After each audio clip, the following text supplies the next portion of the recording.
Hello everyone, कैसे हैं आप सभी। आशा करती हूँ अच्छे होंगे और खूब मन लगा कर पढ़ाई कर रहे होंगे।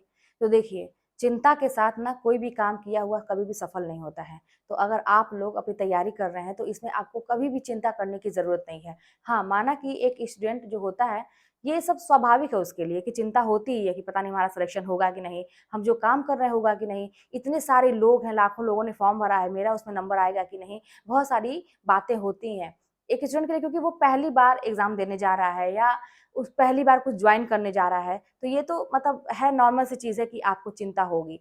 लेकिन मेरा जो अनुभव है कि इससे कोई फ़ायदा नहीं है। आप जब पढ़ाई करते हैं ना, तो बेफ़िक्र होके पढ़ाई करिए और आप ये सोचिए अपने दिमाग में कि इतने सारे लोगों ने फ़ॉर्म तो भरा है, लेकिन आपका जो कॉम्पिटिशन है ना, वो महज़ कुछ लोगों से है। क्योंकि बहुत सारे लोग ऐसे होते हैं ना, फ़ॉर्म डालते हैं, मेहनत भी करते हैं, लेकिन लास्ट तक वो जाते ही नहीं है। मेरी नज़र में बहुत सारे लोग ऐसे हैं ना कि तैयारी तो बड़े जोर-शोर से करते हैं, लेकिन कुछ समय के बाद ही उनकी तैयारी फीकी पड़ जाती है और वो करना छोड़ देते हैं या किसी भी वजह से वो उतने सीरियस नहीं हो पाते हैं अपनी लाइफ़ के लिए। तो आपको ऐसे लोग जो है ना, वो कम मिलेंगे, जिससे आपका मेन कॉम्पिटिशन रहेगा।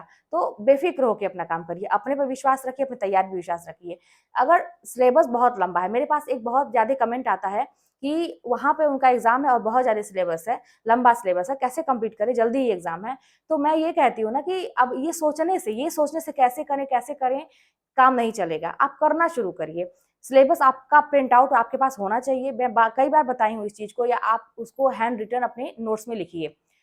एक-एक टॉपिक उठाइए और उसको कई पार्ट में बाँटिए। जितने भी उसमें भाग हैं, उन सारों को आप जो है बराबर समय दीजिए। ऐसा ना हो कि किसी को आप कम टाइम दे रहे हैं, किसी को ज़्यादा। हाँ, जो चीज़ आपको बहुत ज़्यादा कठिन लगती है, उस पे आपको और ज़्यादा फ़ोकस करने की ज़रूरत है। लेकिन जो चीज़ आसान लगती है, उसको छोड़ना भी नहीं है, क्योंकि क्या होता है कि जो चीज़ें हम कंफ़र्टेबल होते हैं जिस चीज़ में, उस पे हम फ़ोकस नहीं करते। ये लगता है कि अरे यार, लास्ट मोमेंट में पढ़ लेंगे तो हो जाएगा, और हमेशा प्रश्न वहीं से गलत होते हैं, जो बहुत ज़्यादा सरल होते हैं। तो आपको किस तरह से तैयारी करनी है, सिलेबस को कंप्लीट करिए पार्ट वाइज़। ऊपर से प्रश्नों की प्रकृति को समझिए कि आपके एग्ज़ाम में कैसे प्रश्न आते हैं, कठिन भी आते हैं, मध्यम भी आते हैं और बहुत सरल भी आते हैं। लेकिन आपको तीनों पे फ़ोकस करना है। ऐसा नहीं होना चाहिए कि हाँ, बहुत कठिन पे ही फ़ोकस किया, जो आसान प्रश्न थे वही गलत हो गए। तो किसी भी चीज़ को छोड़िए नहीं। अगर आप वाक़ई में चाहते हैं कि आपका सिलेक्शन हो, तो छोड़िए मत। और मैं आपको एक एग्ज़ाम्पल ऐसा दूँ, जो कहानी आप सभी जानते हैं, जैसे रामायण की कहानी, आप सभी जानते हैं। इसमें माता सीता हैं, राम जी हैं। हमें सीखना चाहिए, हमें अपने आप को प्रेरित करने से मतलब है। अब जैसे माता सीता की मैं बात करूँ, जैसे मेरी बहनें बहुत ज़्यादा अपनी प्रॉब्लम शेयर करती हैं मुझसे, तो मैं अपने आप को ना उस टाइम में सीता माता को समझ के ना, उस समय रामायण कोरोना के टाइम में चला भी था, आप लोग को याद होगा। जल्दी ही मैंने देखा था तो मेरी याद ताज़ा हो गई थी, और मैं हमेशा ऐसा सोचती थी कि जब उन्होंने इतना कर लिया तो मैं क्यों नहीं? आप लोग भी सोचिए इस चीज़ को कि वो तो राजकुमारी थी और उनके पिता ने शादी भी की थी, तो एक राजकुमार से की थी, ये कभी नहीं सोचा होगा कि लाइफ़ में ऐसी प्रॉब्लम आएगी।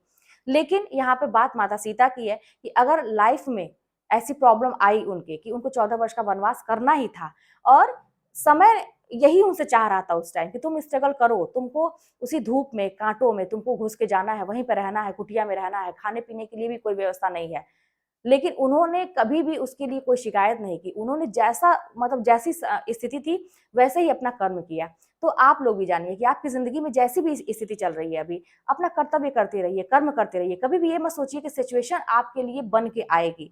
जैसी भी सिचुएशन है, माना कि आपकी ज़िंदगी में अभी बहुत प्रॉब्लम है, लाइफ़ में बहुत मतलब ये घर-परिवार में बहुत प्रॉब्लम चल रही है, आप मेंटली बहुत परेशान हैं। लेकिन इसमें अपना कर्तव्य मत छोड़िए, कर्म करना मत छोड़िए। अगर आपने ठाना है कि मुझे पढ़ाई करके अपनी जॉब सुनिश्चित करनी है, और सबसे बड़ी बात, आपको क्या बदलाव करना है, यही स्थिति बदलाव करनी है जो अभी आपकी ज़िंदगी में है। अभी आपके परिवार में जो प्रॉब्लम चल रही है, इसको चेंज करना है।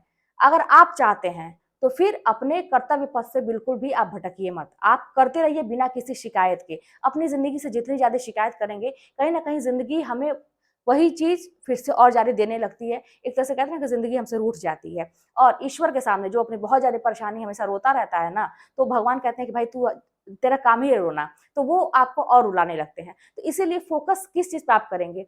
जीवन में जो अच्छी चीज़ें हैं। माना कि ये कहना बहुत ही आपको लगता होगा कि आसान है, करना बड़ा मुश्किल है, लेकिन करने से ही सब कुछ होता है। जानते हैं ना कि जीवन को अच्छा करना पड़ता है, अच्छी होती नहीं है लाइफ़, उसको अच्छा करना पड़ता है। चीज़ें आसान करनी पड़ती हैं, होती नहीं है कोई भी चीज़। तो सब कुछ करने से होता है, लंबा-लंबा सोचने से, बड़ी-बड़ी बातें करने से, रोने से, किसी से अपनी प्रॉब्लम शेयर कर कुछ नहीं होता है, सब कुछ आपको ही करना है। अगर आपकी जो प्रेजेंट स्थिति अभी चल रही है, इसको आप सुधारना चाहते हैं तो शुरू हो जाइए, लग जाइए अब से। तो फिर चलिए मिलते हैं नेक्स्ट वीडियो में, कोई बात होगी तो कमेंट के माध्यम से बताइएगा।